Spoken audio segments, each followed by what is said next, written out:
All right! Welcome back to As It Should Be. Paul Bertolino here in the world-famous As It Should Be studio. There he is. There he is. Crystal Durant. Here I in is. the world-famous As It Should Be studios. It's me. Tommy Von Voigt. There I is. In the world-famous As It Should Be studios. There he is. All right, yeah, so... Oh, by the way, about that, Paul, I gotta tell you, we were in Tokyo last year. They hadn't heard of As It Should Be Studios. Well, yeah, but... So this might be hemisphere specific as far as the fame goes. But I digress. Go ahead. Back to you. Maybe they heard It about could it be. in Well, you another were just city. speaking to the wrong people.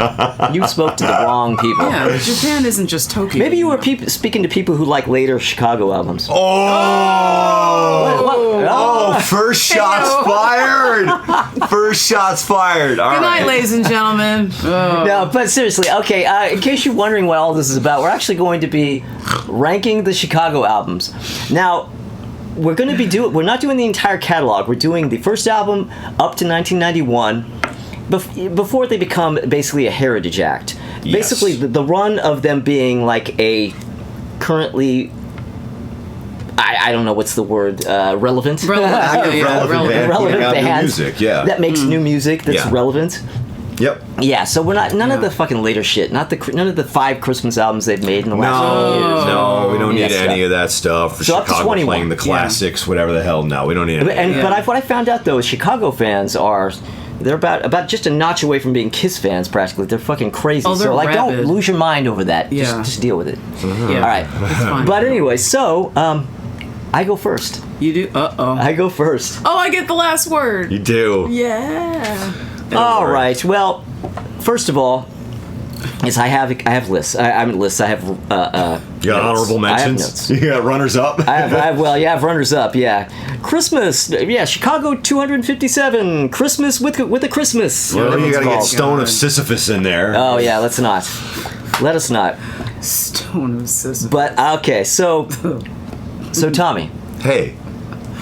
I'm going to be honest about these records. So Oh, don't worry. I plan to do the same. okay, all right. Well then let's go then. But I shall just a disclaimer before Paul's entire segment. You wrong though. Anyway, that's just a blanket, like issuing a blanket pardon. That's a blanket. You wrong though. Okay, all right. Well, we'll see about this. Okay, well, my Here number we 17. Chicago 21 from 1991. Oh my god. Okay. Let me give you some song titles here. Explain It to My Heart. One from the Heart. There's an unused song from the session entitled Secrets of the Heart. Who is this? This is not Chicago. I'm sorry, but this is an entirely different band making music that I find hollow and insipid. That's all I have to say about that one. Lots of hearts. What's that? Lots of hearts. Lots of hearts. It's like, except mine. My heart is not in this Not at in all. that, yeah. So number 16, Chicago 19 from 1988.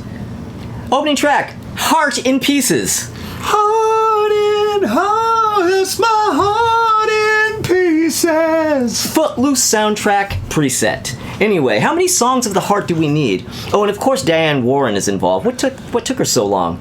I Don't Want to Live Without Your Love is possibly the most cliche pap this era of Chicago has produced, and that is saying a lot. Oh wait, scratch that, because I've now heard the 4th track, We Can Last Forever. The Peter Cetera tribute strikes again. Fuck it, this album is dreck. 15. Chicago 18, 1986. Chicago 18, 1986. Now Peter Cetera's not even there, but at this point they're so deep into peddling soulless product that they just replace him with some joker who sounds just like him, but a watered-down version. Cetera had become a watered-down version of himself, but this is at least 1 if not 2 steps down. On one hand, I find this record terrible. On the other hand, I find it too boring to be terrible. This record puts me to sleep. Number 14... coincidentally, coming in at number 14, I have the album that I thought for sure would be at the bottom. Chicago 14 from 1980. Oh my god. This record is listless, directionless, boring, completely lost. They sound like all their attention is on a TV in the room while they're recording. Opening track Manipulation is easily one of the worst Chicago tracks I've ever heard.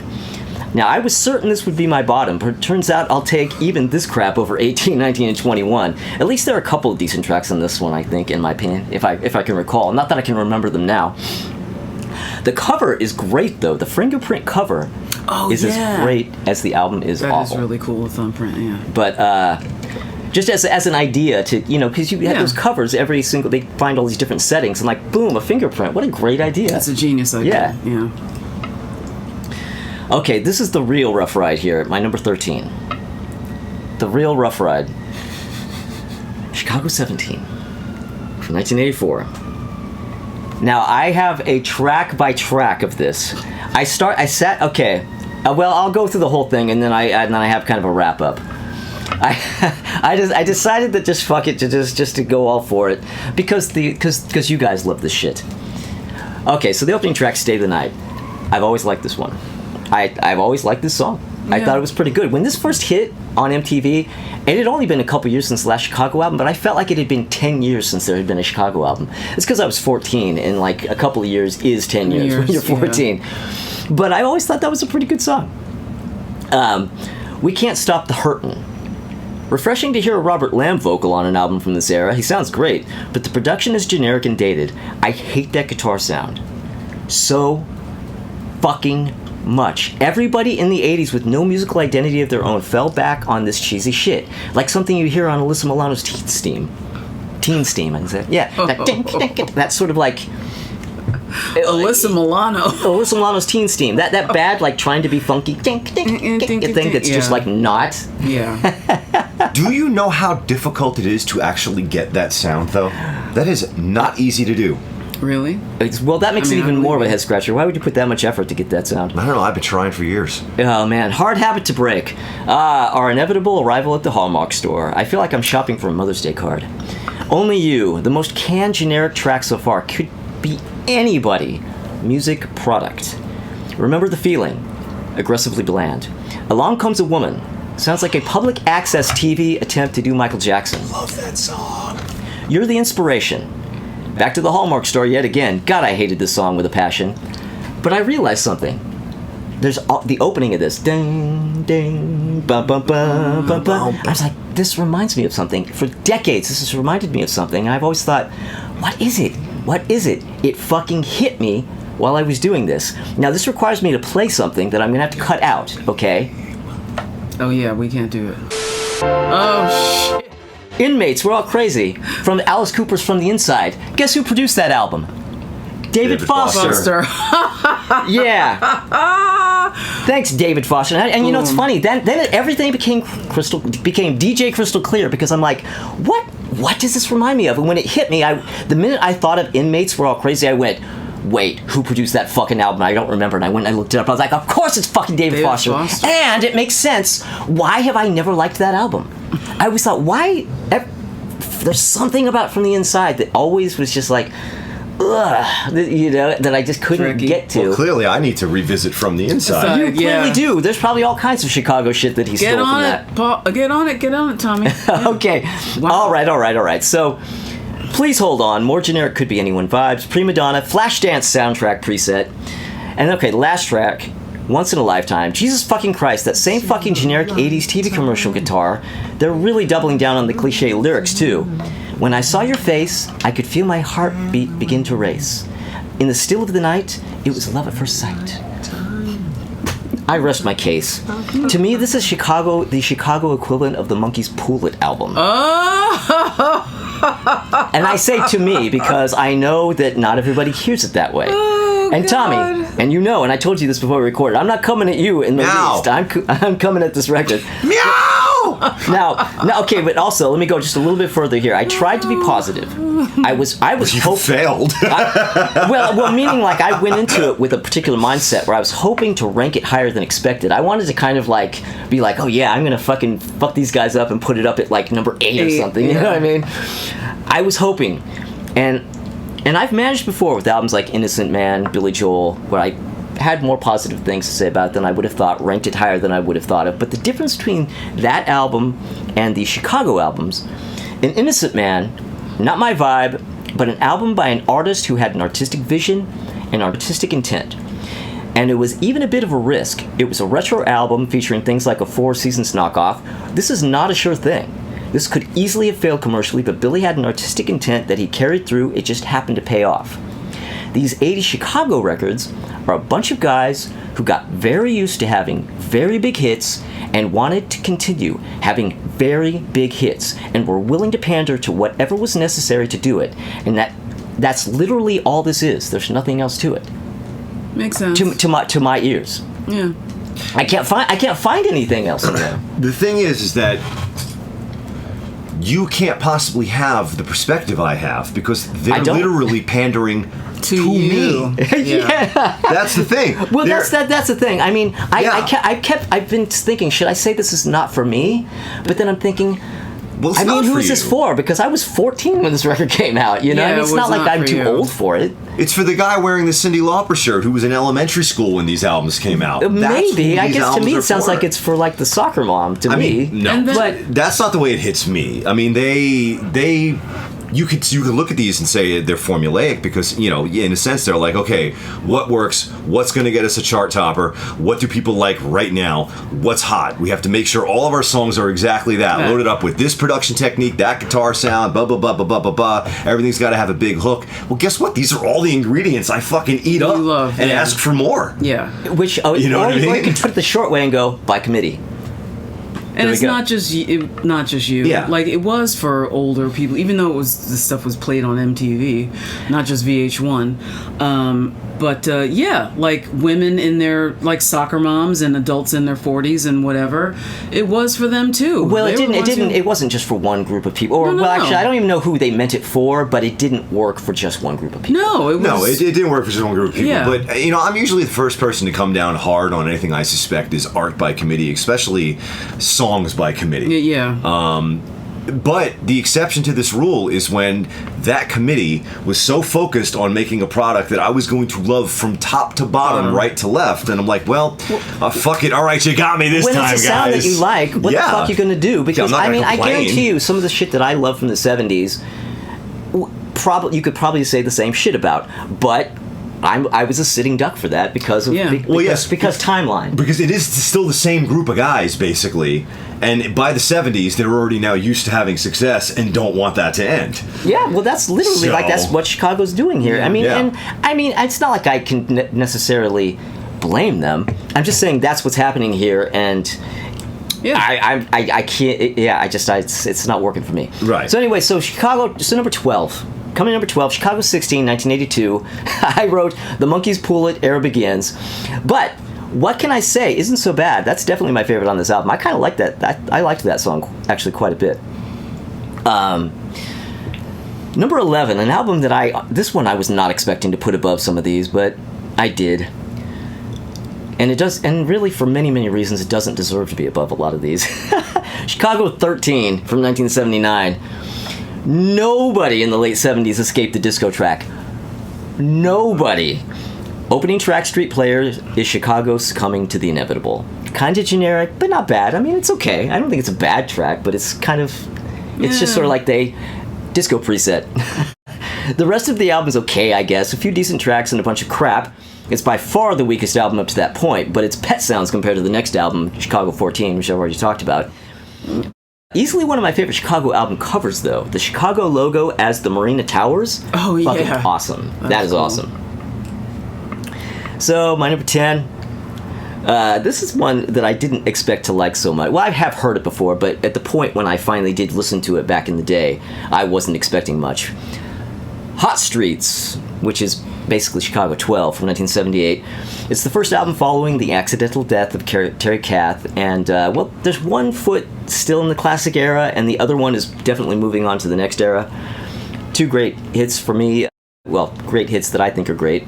Alive Again and No Tell Lover, and a few album tracks that I like. Some not so much, but yeah. For the longest time, I avoided that record because, well, one, it was post Terry Kath, so I thought, I thought immediately Peter Cetera was going to grab that baton and, like, take it where I didn't want it to go. Yeah. But far more than that horrible-ass cover, I was like, oh, this can't be good. But it's kind of a good album. It's all right. Okay. Coming in number 9. Chicago 7. Chicago 7 from 1974. Now, this is a weird album. This is a really weird album, an incredibly bold album to make right in the middle of their 70s run of huge success. I'd almost say it's downright arrogant. Talk about doing whatever the fuck you want. The first third of this double album, is made up entirely of jazz instrumentals. The first track with the vocal doesn't come in until halfway through side 2, when out of nowhere it suddenly becomes a Chicago album. 3 great singles: Call on Me, Wishing You Were Here, and I've Been Searching So Long. Great tracks. And, a few album tracks I really like Happy Man and Byblos. But probably my least favorite of the, it is my least favorite of the Terry Kath era. Number 8, Chicago 8. I didn't realize till just now that some of these actually land on their actual numbers. Yeah, from 1975, Chicago 8. Weak opener, Any Way You Want. I still kind of like the song, but it's like that. It's kind of a little bit of a, I don't know, it sounds a little bit like a studio jam that they kind of went, oh, let's make that a song, but they didn't work on it and make it a song. Anyway, Brand New Love Affair, the second track. Terry Kath going full Ray Charles. Love it. Never Been in Love, and of course the great single Old Days. Number 7, Chicago 6. Oh, I'm sorry, Chicago 11. See, all these numbers, having to... the numbers that I ranked them at, and then the number of the album, my eyes are getting crossed here. Coming in at number 7, Chicago 11. From 1977, the final album with Terry Kath. Funky upbeat opener, Mississippi Delta Blues. It's a re-recording of a song which had been left off of Chicago 5, but this version is way better. Baby What a Big Surprise was the big hit from this album, and I fucking loved this song in 1977.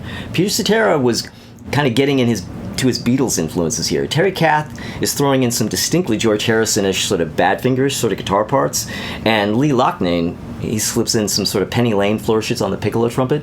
Love it. But what else? The side 1 of this is perfect. Those 2 songs, Till the End of Time, Policeman, Take Me Back to Chicago. Yeah, this album is all about side 1. Side 2, Coming in number 6. Chicago 6. Oh, this is actually kind of funny. I swear, I'm literally just seeing this, realizing this. From 1973. This was one that I didn't like that much when I was first going through the Chicago albums, through the 70s albums, in maybe like the 80s and 90s. This was one of the ones I didn't like as much, but I've actually grown to like it a lot more. It's not anywhere near as good as the albums that I have above it, but man, it's got fucking Just You and Me and Feeling Stronger Every Day. And incredible fucking tracks like Something in the City Changes People. Oh man, so sad. Anyway, Critics' Choice, Hollywood in terms of 2. Yeah, there's some weak stuff on it, but there's some fucking great stuff on it too. Now, my number 5.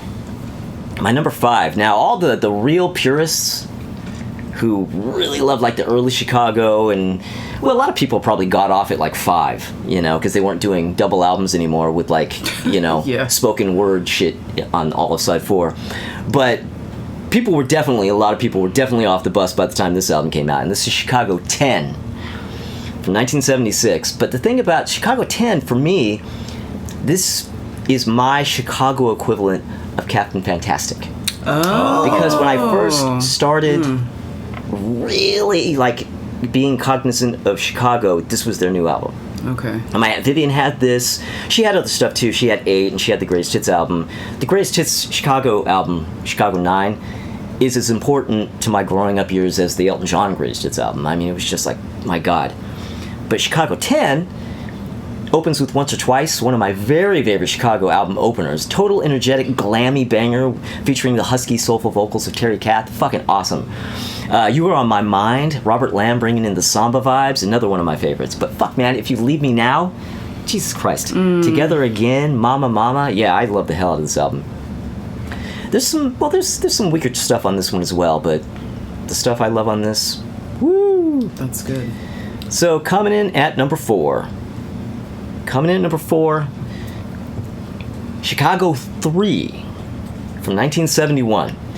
The only album from the Terry Kath era to have no major hit singles, nothing like the albums that came before or after, at least. Free was a single, and it reached number 20 on the charts, but it's largely forgotten and wasn't even included on the Greatest Hits album.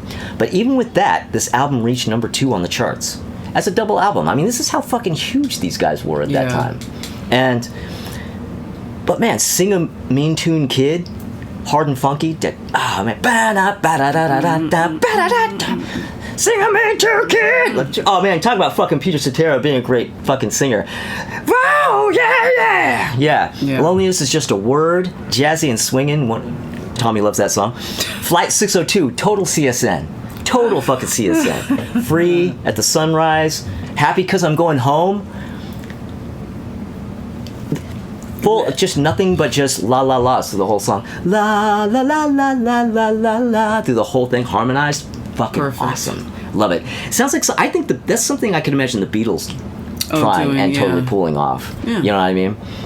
Mother, Low Down. Also some stuff I don't like so much, but man, I love all those songs. Number 3. Coming in number 3, Chicago 2 from 1970. Yeah, now this is one that I think a lot of people, like the total Chicago geeks, like the ones who are like early Chicago or bust kind of thing, like I think a lot of people put this as number 1. This one and the first one. I love it. Moving in, The Road, Poem for the People, Wake Up Sunshine, Make Me Smile, Color My World, Fancy Colors, 25 or 6 to 4. Where do we go from here? Oh, God. I mean, now these are double albums, so every one of them has like this bloated shit that's also in there. Yeah. Like you could, if you could take each of these double albums and bring them down to just single discs. Crazy. Man, because as much as I love these early albums, there is plenty of shit that I would dump. And my number 2 is an album that is screaming to be my number 1, but it can't. Chicago Transit Authority from 1969. And now, it's an incredible album. Now, if you playing the cut the double album down to a single LP game would be easy with this record. Disc 1, as is, period. That's your single album version of this album. Disc 1 is perfect, and in fact, if this album was just Disc 1, then it would actually be my number 1. But it can't, because Disc 2. And there are songs I like on Disc 2. You know, I'm a Man, their cover of I'm a Man's pretty good. There's a couple of tracks I like on it, but there's just a lot of shit that just doesn't need to be on the fucking record. Yeah. But my number 1, Chicago 5. Really? Chicago 5! Wow. Chicago 5! Yeah, I love the hell out of Chicago 5. I think this may be the only Chicago album where there isn't a single song I don't like. This is their first single album. Robert Lamb was on fire. He wrote 8 out of the 10 songs on this. A hit by Varese, about Edgar Varese. All Is Well, Now That You've Gone, While the City Sleeps, Saturday in the fucking Park, State of the Union, Goodbye. Yeah, this has been my favorite for years, and it has not been challenged, even by Chicago Transit Authority. But yeah, so there you go. There's my 500-minute Chicago ranking. Number 5 at number 1. Well, I managed to get that in under a half an hour. Woo! Just barely. Yeah. Not bad. That's good. Just barely. Good job there, Bertolino. Yeah. Upcoming next is Tommy's rebuttal. Yeah. Well, but before that, though, we're going to have a little break. Oh, Chicago's great, it's all brand new. There's lots of fun for you and you. You make your own fun at the Fun Factory. There's family fun in every way. In old Chicago, a family can still afford to be a family. So have an old Chicago day. And this weekend, don't miss Old Chicago's Oktoberfest Carnival Party.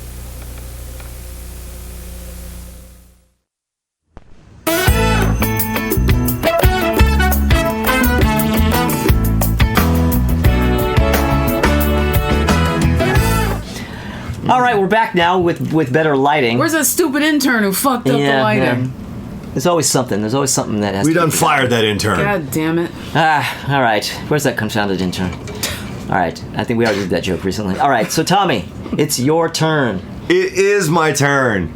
This was extremely challenging for me because, as you both know and everyone out there knows, because I like music that is from the 80s, I am completely incapable of understanding or appreciating Anything anything else. from earlier time periods. Absolutely not. So I am lost. I am adrift. Well, it's also not metal. And it's also because it's not 80s metal.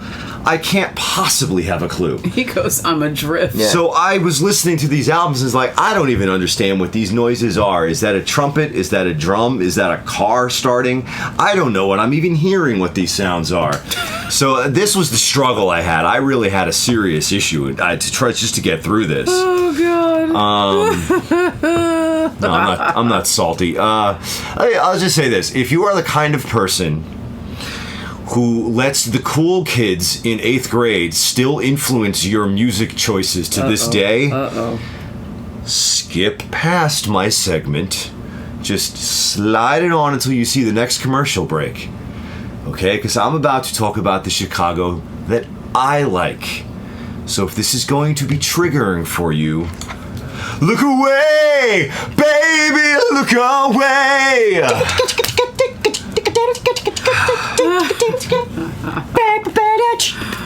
Bunch of bitches. All right, let's go. So, coming in dead last at number 17 from 1971, I've got Chicago 3. And I wrote... You like that? You like that 1980 album more? I wrote, I like this much less than the second album. Now, what's going on there? I go through, when I do these rankings, I go through in chronological order and I'm making notes, and sometimes the notes reference the previous album, but they don't end up in that same order, so then the notes aren't So your necessarily comments referencing kind of things. seem a little... bit fractured in that regard, then my number 16 from 1972. Boy, oh boy, I am so sorry for this one, Paul. Chicago 5. Wow. I love the fuck out of this one. Wow. My comment was, meh. The biggest song on here is Saturday in the Park, and I never really liked that song. Oh, you don't even like that? What? No. Really? Nope, don't like it. My number 15 from 1975, Chicago Ocho.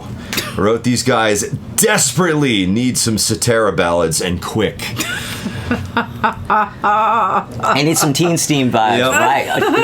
Oh, people! Right there's blood coming out of some viewers' eyes at this point. They are literally caps lock on, pounding their keyboard in the comments section. Exile Tommy from the blah, blah, blah. All right, my coming in at number 14 from 1976. I've got Chicago X, and I wrote, there you go, guys. If you leave me now, more of that. Great song. Yeah. Actually, unfortunately, we didn't get more of that. We got more ballads, but none of that quality. According in my to opinion. you. All right, where am I? Chicago 13, lucky number 13. From 1974, I've got Chicago 7. Yeah. Yeah. I have to cut it. I thought for damn sure this would be at the bottom for you. Well, it's not ranking very high. Everything about this screamed bottom for you. Yeah. Well, I wrote, most of this album puts me to sleep immediately except for Wishing You Were Here, which can also put you to sleep, but in a very good way. I really do like that song a lot. It's a great song. It's a great song. Come It's on, really beautiful. Carl Wilson in there in the backing vocals. So a couple of gorgeous. Beach Boys in there. Yeah. And then we've got number 12. We've got 1977's Chicago 11. And I wrote, yes! Baby, what a big surprise. Now we're getting to some real Chicago. The rest of the record is forgettable, though. Yep. I remember it. Want me to sing all the songs for you? No, I don't. But I'll happily sing everything off Chicago 21 for you. All right. I'm disappointed if you could sing every one of those songs. Oh, I can. You know I can. Good night, everybody. My number 11 from 1980, we've got Chicago 14. Ooh. I wrote, okay, so they are losing their way on this one. Hold on, kicks ass, though. Man, that one. Woo. I'm not that song. That album. Woo. And my number 10 from 1970, Chicago, a.k.a. Chicago 2. About the same ratio of bangers to bullshit as the debut. The bangers bang pretty fucking hard, though. Hard. And my number 9 from 1973, I've got Chicago 6. A whole lot of bullshit on this record, but Just You and Me and Feeling Stronger Every Day are both so good. And my number 8 from 1978, we've got Hot Streets. And I wrote, okay, a bit of a deviation here into some sort of disco Chicago territory, but I'm cool with this. Kind of, yeah. Well, yeah, I was like saying that they're kind of still doing the same thing, but they're kind of putting their toe in some new Yeah, stuff but too. like I can dance to it. Yeah. And I like the production kind of went in a newer direction. And then we've got number 7 from 1969, the debut, Chicago Transit Authority. And I wrote decent debut, but a bit too much hippie, jammy, jazzy fucking bullshit. What number is this? The first album. No. What are you wearing your Number 7. 7? Again, you know, All right.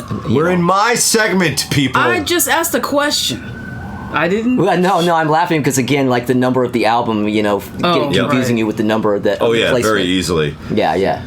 All right, now we're rocketing up 10 years to 1979 for my number 6, and that is Chicago 13. And I wrote, I could hear the band starting to get a little further out of Peter Cetera's way, and it's a good thing. Yep.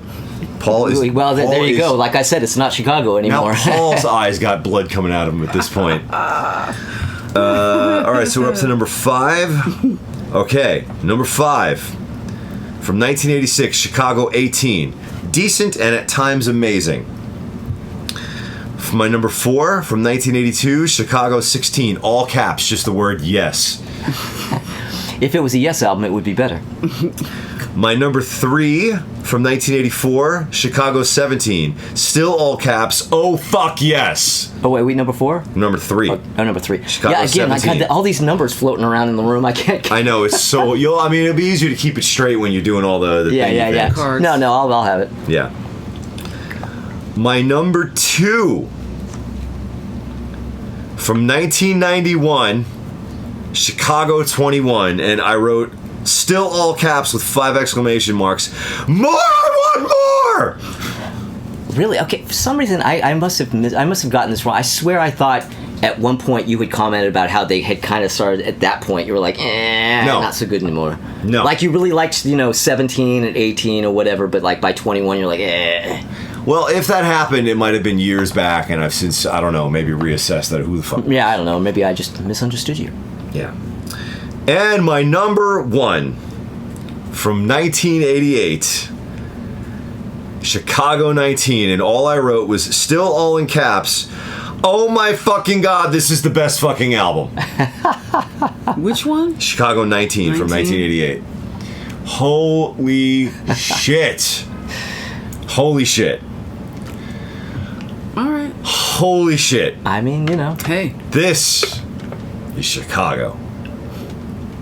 And if Yeah. you have a problem with that, you should have skipped my segment.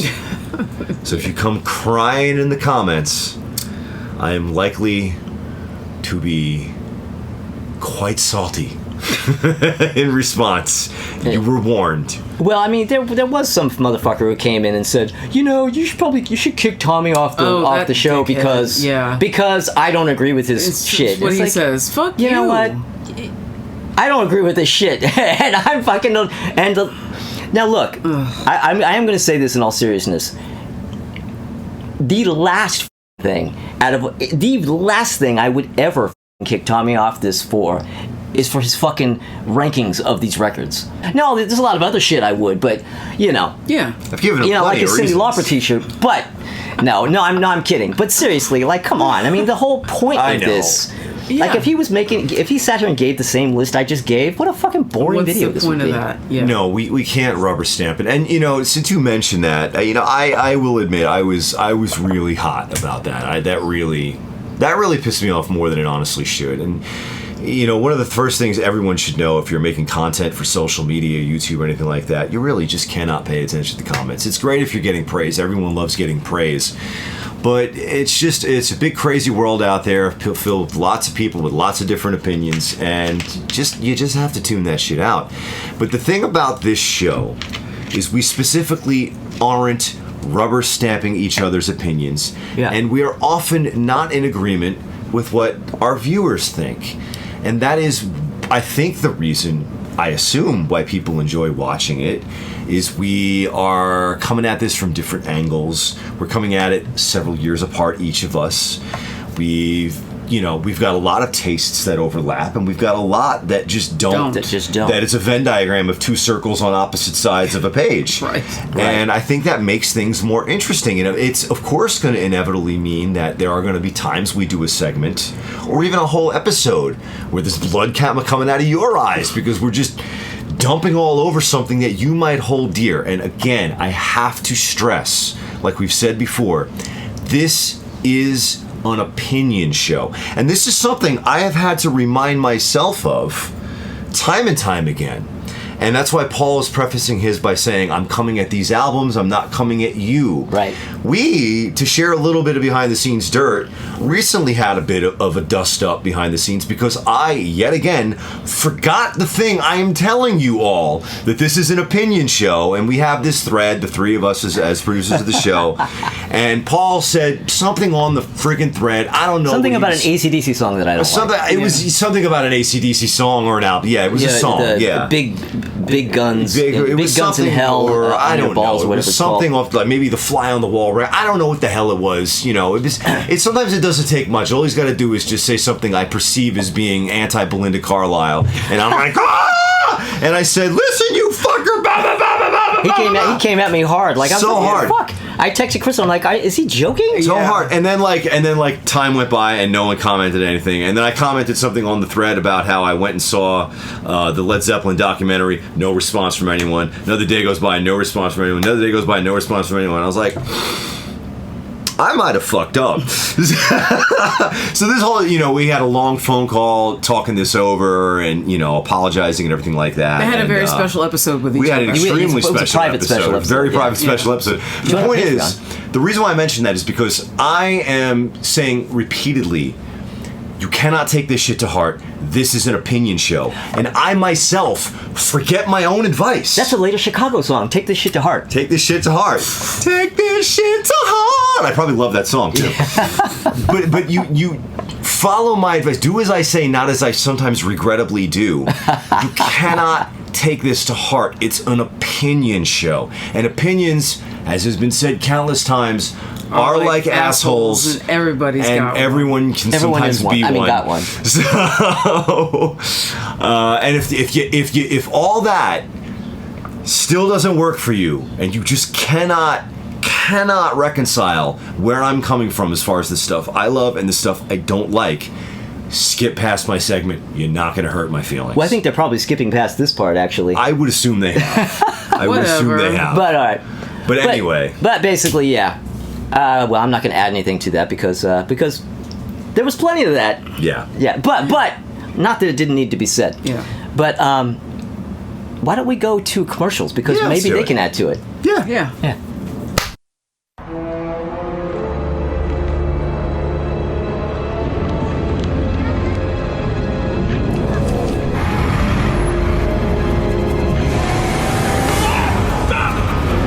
Police officer, I need your car. What the?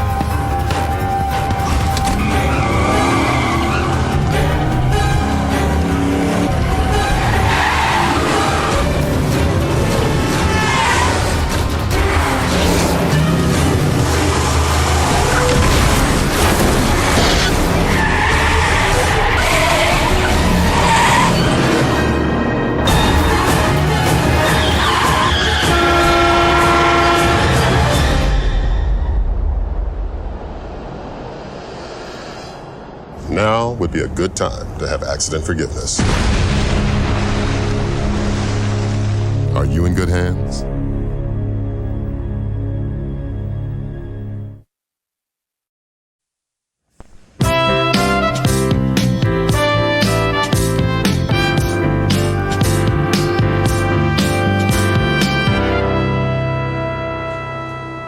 Like, shut up. Oh, hey, we're back. Oh, hi. Hi, how you doing? Hi. We're back. And well, you know what? I understand from a reliable source that Crystal has a list. Hello, I have a list. Here's my list. Coming in at number 17, I have Chicago 21. From 1991. Too much not good Diane Warren. It had me talking like Frankenstein. I keep talking like Yeah. not good. Too much not good, good, Diane Diane Warren. Fire bad friend, good. Lots of session musicians on that album. They were a mess. Coming in at number 16, I have Chicago XIV, which is 14 for you kids out there who don't know Roman numerals. That came out in 1980. This is the mess that made Columbia pay them to leave. Yeah. Yeah, they I got bought forgot out. about how they got. Yeah. They were like, here, just take this money and leave. We don't. I will say this: Columbia was probably damn pissed though. By the next couple albums. they were so mad. livid. Columbia was pissed. Could you imagine? Oh, they were pissed. You know they were pissed. It's only a decade of hits coming, but fine. Yeah. Oh, well. Pay him to leave. Yeah. What do I have? Oh, yeah. Coming in at number 15, I have Chicago 19 that came out in 1988. It sounds like the album cover. Yes. Yes. Right? It sounds like the album cover. You can say that about a lot of them. Like Chicago 3 sounds like that album cover. Yeah. You know, that sort of hippie psychedelic flag. Thing, That's what that record sounds like. Coming in at number 14, I have Chicago 13. Came out in 1979. Disco vibe, no good.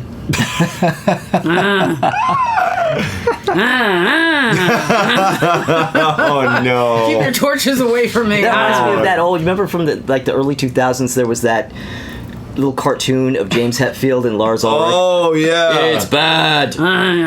It's Chicago 14. And Lars is like crawling all over him. Yeah. Yeah. But anyway, sorry. That's all right. Coming in at number 13, I have Chicago 18. Why remake 25 or 6 to 4? Oh my God. That I don't care for. That was just completely That was useless. totally unnecessary. Yeah. And there was no Peter Cetera at all on that record. But they got somebody who sounded just like him. Yeah, but what was the point of that? Like, 2 big mistakes. That was terrible. Coming in at number 12, I have Chicago 16 that came out in 1982. This sold like crazy. David Foster was in, David Lamb was out. Hard to Say I'm Sorry. I love that song. Oh, you know what though? I didn't realize. I'm sorry, I keep butting in here, but I didn't realize that song fades into like this other sort of partial song, and I was like, I kind of liked that one. I'm like, fuck, I wish they'd made a whole song out of that. It was good. I like that. Coming in at number 11, I have Chicago 11. 11. Came out in 1977. To me, the songs were not cohesive. They sounded separate. Like everybody was making a solo record and they just put it all together, kind of. You said 11? Yeah. 11, yeah. This is right before Terry Kath accidentally shot himself, and they were about to break up at that time period anyway, which is why I think it sounds very well, Terry Kath was definitely disillusioned and wanted out. He probably, had he lived, he probably would have lasted another album and he would have quit. That's it, yeah. I've apparently members of Chicago have said that as well. Yeah. I think Cetera said that at one point, that he was sure that Terry would have left at some point. Yeah, he was kind of done. Coming in at number 10, I have Hot Streets, yeah! 1978. That was the first non-Roman numeral album, and the Bee Gees did not help.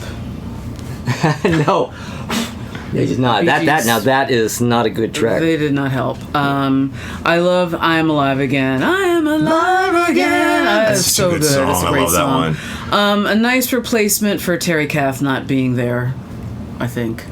Well, they kind of did their best with what they had at that point. Yeah. You know, bouncing back after that whole thing, like, that's a pretty decent record, all things considered. It's not terrible.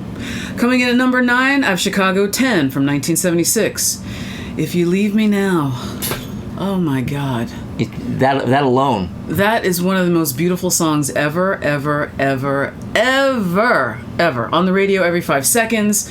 That was the theme of a Valentine's Day dance we had in 6th grade. If You Leave Me Now.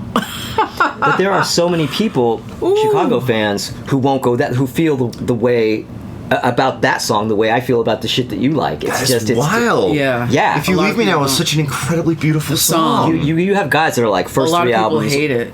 Or fuck you. Yeah, you know? a lot of people hate it. Yeah. And that's really good. Did you guys see? I think they were on Bandstand to do that song, Dick Clark is like interviewing everyone, and they go over to Peter Cetera, and it's like, so you tell us about where this song came from, what was the inspiration behind it, and he like completely caught Peter Cetera off guard, like he wasn't prepared to talk about anything, like the source of his song. He's like, and he's like, I don't know, man. I just wrote it. Why are you asking me these dumbass questions? He wasn't used to that attention just yet. Yeah, because he hadn't been the focal point. No, up he to that wasn't. point. Yeah, this was the beginning of the Peter Cetera era. That song, I think, it ushered him in.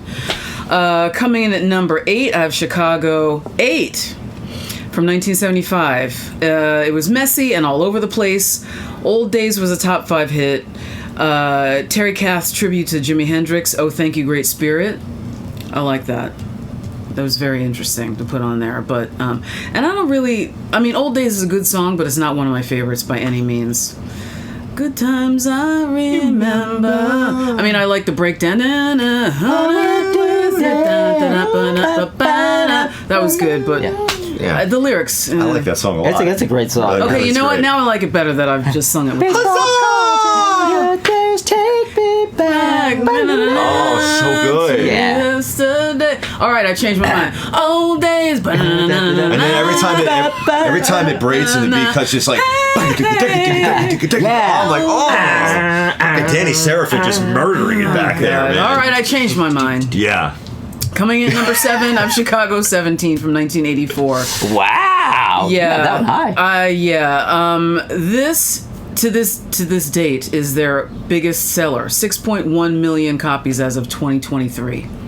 Which 6.1 million copies is not a lot of copies of an album to be a big seller compared to a lot of other people. Well, especially if I'm responsible personally for about 500,000 of those copies. Yeah. Didn't you build a house out of those records I did at one once, point in time? yeah. That's what I thought. It was in Chicago. It had 4 top 20 singles and Hard Habit to Break. Love that. I love that song. Is that one's on that one? Yeah. Okay, I don't remember now. You're the inspiration. Oh boy. They were both top 3 hits, played on MTV. Not just VH1. On MTV they played those songs. Well, there was no VH1 when they were playing that shit on MTV. Oh boy. I mean, yeah, but that's crazy. That was their second album with David Foster and the last album with Peter Cetera. He left after that. Coming at number 6, I have Chicago 3 from 1971. The third double album in less than 2 years. Yeah. That's crazy. That's insane. That's insane output. How do you... 3 double albums in less than 2 years? Yeah. First of all, the songwriting for that, like... I mean, and of course, not all the songs are really good. There's some bloated shit at the end, There's but some like crap. there's a lot. There's at least an album's worth of just like holy shit. Shit, like really there. great stuff. Yeah. I just wanna be free. Oh yeah. Wanna be free. Oh my god, I love that song. Yeah. Woo, that's good, Terry Kath. Oh yeah, that's hot. Coming in at number 5, I have Chicago 7 from 1974. Jazz. Hands. Searching. Oh my god. Searching for... What is it? I've been searching so long. So long, that's it, yeah.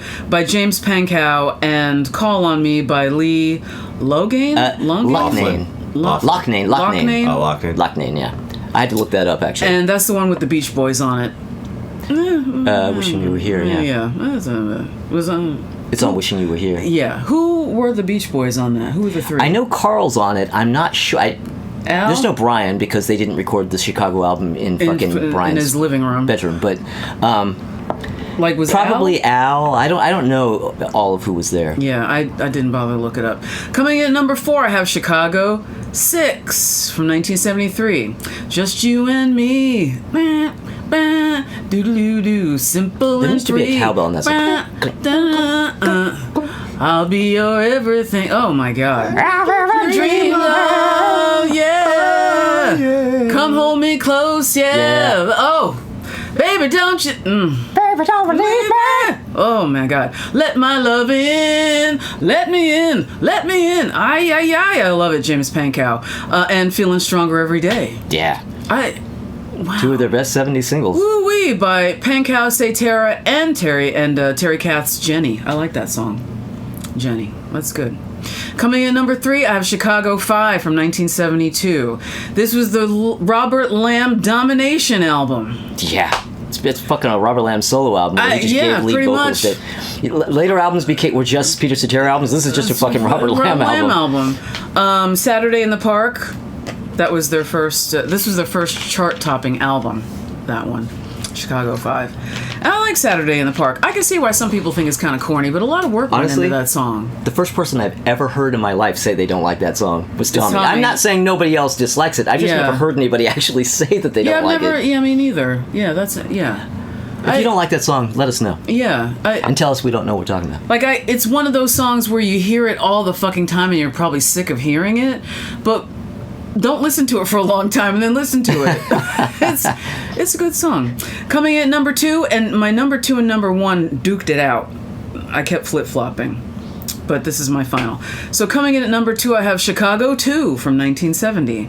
Make Me Smile, 25 or 6 to 4. Color my world with hope of loving you. And a flute solo. Oh my God. Yeah, that's a panty dropper. Great stuff. Color My World. And then coming in at number 1, I have Chicago Transit Authority from 1969. The first record is so good. Yeah. Beginnings. Does anybody know what time it is? Freeform Guitar by Terry Kath. I mean. Now you're just fucking with us. That's joking. I did that for them. Wait a minute. Question 67 and 68. I'm a man. Yes, I am. And I can't help but love you so. That is a burner, that song. What the fuck, man? All of disc 1 on that is just fucking that's perfect. so goddamn hot. Oh my God. And Prologue, Someday, August 29th, 1968. Those two things together. Fucking fantastic progressive thing to put on a record at that time, even though it was 1969. And people were doing stuff like that. Yeah. But that's a feather in their cap for Chicago doing that. I really love that. That was really great. If you don't know what I'm talking about, just listen to it. So there's the Prologue, August 29th, 1968, and then Someday, August 29th, 1968 is very much of the time. It's very power to the people. Watching. The whole world's watching. Yeah, it's very power to the people. And that is my list. Clocked in at 5 minutes. Oh, shit. Yeah. All right. Aye. All right, well, there you go. That is Crystal's Chicago list. Chicago. Now we're going to have to rank their album covers. That would be a confusing mess. When you say 7, people are going, okay, which one is 7? Which one is 7? Oh my God. You'll have to look at the screen. Yeah, you would. Yeah. Yeah. Would make it real small and pixelated. Gotta read the title cards. Okay. Just all right. A QR code at the bottom, so they have to look it up. Oh my Yeah. God, that's That would just be funny. evil. Yeah. Okay, all right. Well, let's take a break here We'll and be see you in a back. minute. My friend Maurice has led an active social life. A very active social life. Maurice? Yeah? You like Peter Cetera? No. But they do. Yeah, the ladies love Cetera. And if you love the ladies, by default, you love Cetera. So, I love Peter Cetera? You got it.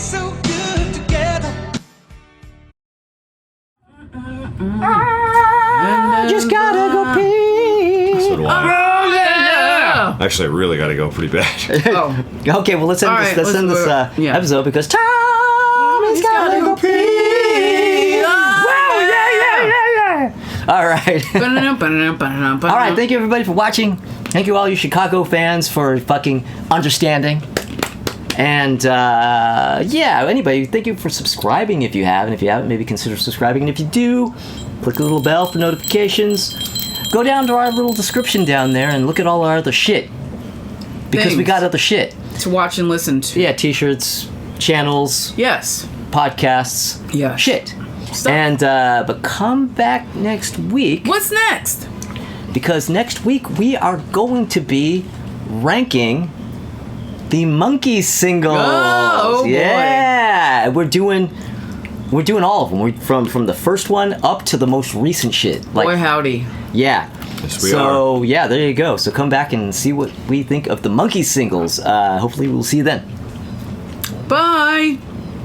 I go pee. I We got- going? Okay.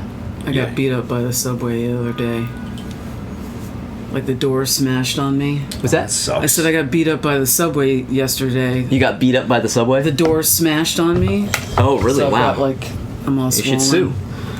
Fucking assholes. You should sue. All right. Oh we're yeah, back. we're back. We are back, and It's Tommy shit. time. You know something? What? What? I don't. But you sure know something. So the light's gonna be terrible on my fucking segment. Damn it! For half an hour. Was this terrible? Oh, look how nice. Yay! I kinda wish I caught that before. Fantastic now. Oh well. Yeah. It's my kind of town. Chicago is my kind of town. my kind of town. Chicago. Okay. There's, All right, there's, Tommy. there's Tommy looking the way he looked The throughout the thinker. entire last 5 videos we did. Make it fun, Tommy. Come on, Tommy. Make it fun. I'll Rally. turn it on once we hit the fucking. Yeah. Okay. Yeah. Don't do a. Oh, now this can't be B-roll. Well, I'll cut I that. can cut that out. I'll cut that. Oh shit. I'll cut that part out. All right. 3, 2. Well, all right.